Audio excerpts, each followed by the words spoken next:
दे रहा होगा 305 रुपया एमआरपी लिखी हुई है और ये आजमगढ़ की मंडी से मुझे मिला है मात्र 8 रुपए का। कितना % कमीशन आप खा रहे हो? ये ऐसा क्यों है? इस पे भी चर्चा होती है। ये देखिए आईबी सेट है जिसके माध्यम से ग्लूकोज ब्लड वगैरह चढ़ता है शरीर में, इसे कहते हैं आईबी सेट। इस पे जो एमआरपी लिखी हुई है वो 198 और यहाँ आप देख सकते हैं 198 रुपए की ये आईबी सेट मुझे पड़ी है मात्र 12 रुपए की। फिक्स्टर वीगो सेट लगाने के बाद जो उस पर टेप लगाया जाता है यह मुझे पड़ी है 6 से 7 रुपए की और इस पे एमआरपी 71 रुपया 50 पैसा। यहां भी आप देख सकते हैं। मैं इसलिए आपके बीच आया हूं। इसी प्रकार से बहुत सारे हजारों 2-3 हजार दवाएं ऐसी हैं जो 100 रुपए की दवा है 3000 की बिकती है। बाइकिल धागा जब आपका ऑपरेशन होता है जिससे आपका सिला जाता है वह 150 रुपए का आता है, उसकी एमआरपी 1045 रुपया आप यहां देख सकते हैं। उसी प्रकार से लंग एक्सरसाइजर 150 रुपए का आता है जिसका प्रिंट रेट है 690 रुपया। बुखार में जो पैरासीटामॉल की जो बोतल आती छोटी सी वह 50 रुपए की आती है और उसकी एमआरपी यहां आप देखें एमआरपी 522 रुपया है। कमर की बेल्ट जो 100 रुपए की आती है उसे 500, 600, 700 रुपया प्रिंट। और तो और जब किसी की हड्डी टूटती है तो जो राड पड़ता है, राड अधिकतम रेट राड का 500 से लेके 1500 रुपया तक, अलग अलग वैरायटी है 500 से 15 तक, लेकिन आपको 5000 से 20,000 रुपया 25,000 रुपया चार्ज किया जाता है। आपके दिमाग में आ रहा होगा कि अरे भाई डॉक्टर लगा रहे हैं तो उसको देखिए, डॉक्टर जब आप अस्पताल में भर्ती होते हैं तो बेड चार्ज अलग, नर्सिंग चार्ज अलग, जांच की फीसें अलग, वो सब चीजें करने के बाद 1500 रुपए की चीज खरीद कर आप 20-20 हजार का बेच रहे हो। तब मैं आपके बीच कहने आया हूं कि साथियों उसी प्रकार से बहुत सारी दवाई हैं। 100 रुपए की दवा, एक दवा मैं देखा ला नहीं पाया उसको, 100 रुपए की दवा उसकी एमआरपी 2000 रुपया लिखी हुई थी। हजारों दवाइयां हैं आपके साथ, आपको लूटने का काम कर रहा है। मुद्दा ये नहीं है, मुद्दा ये नहीं है कि इस पे 305 का प्रिंट छपा हुआ है। मुद्दा ये है कि इसे छपने किसने दिया?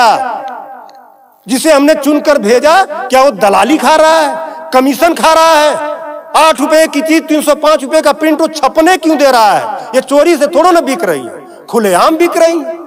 तो ये जिम्मेदारी सरकार की है। इसीलिए मैं कह रहा हूं कि आइए, और ये मुद्दा किसी सपा, भाजपा, कांग्रेस किसी नेता का थोड़ा ना है, ये भारत के 140 करोड़ जनता से जुड़ा हुआ मुद्दा है। आपको आगे आना होगा और आगे आने के लिए आपको इस वीडियो को अधिक से अधिक शेयर करवाना होगा, अधिक से अधिक लोगों को बताना होगा। इसलिए नहीं कि मेरा ये प्रचार हो जाएगा, ऐसा कुछ नहीं है। इस मुहिम को जब ये वीडियो शेयर होंगे, सोशल मीडिया एक ऐसा प्लेटफॉर्म है जिससे सरकारें हिल जाती हैं। आज मैं इस चीज को लेकर आया हूं, यह जनता से जुड़ा हुआ मुद्दा है। जब आप मेरी इस बात को, जनता की इस आवाज को अपने इलेक्ट्रॉनिक गैजेट्स के माध्यम से आगे बढ़ाने का काम करेंगे, निश्चित रूप से सरकारें डरेंगी। और मैं तो कहता हूं सरकारों को जनता से डरना चाहिए, जनता को सरकारों से नहीं डरना चाहिए। तब मैं आपके बीच कहने आया हूं कि आइए मेरे इस मुहिम को आगे बढ़ाएं। कि बात 305 रुपए की नहीं है, बात उस गरीब की है, उस रिक्शा चालक की है जो दिन भर में 450 से लेकर 500 तक की मजदूरी पाता है। अगर उसकी तबीयत खराब हुई, वो बेहोश हो गया, उसके घर वाले किसी उसको अस्पताल लेकर जाते हैं तो 305 रुपया वो अस्पताल केवल वीगो का चार्ज कर लेगा, फिक्स्टर का 71 रुपया चार्ज कर लेगा और आईबी सेट का चार्ज कर लेगा। ये सब मिला के 600-700 रुपया हो गया। यानी उसकी 1.5 दिन की दिहाड़ी में अभी तो ग्लूकोज लगा ही नहीं, दवा कोई उसने खाया ही नहीं, बेड का चार्ज हमने बताया नहीं, अस्पताल का चार्ज हमने बताया नहीं। 1.5 दिन की दिहाड़ी उसकी केवल इस 3 आइटम से चली गई। आगे की दवा कहां से आएगी? तब उसका बाप खेत बेचेगा, उसकी बीबी गहना बेचेगी। इस तरह का लूट खसोट। और मैं तो कहता हूं शर्म करो ऐसा करने वाले लोगों। 8 रुपए की चीज 305 की बेचते हो। आज आपके अस्पताल में अगर जो दाई है उसका वेतन 7,000 है, यानी प्रत्येक दिन 210 रुपया।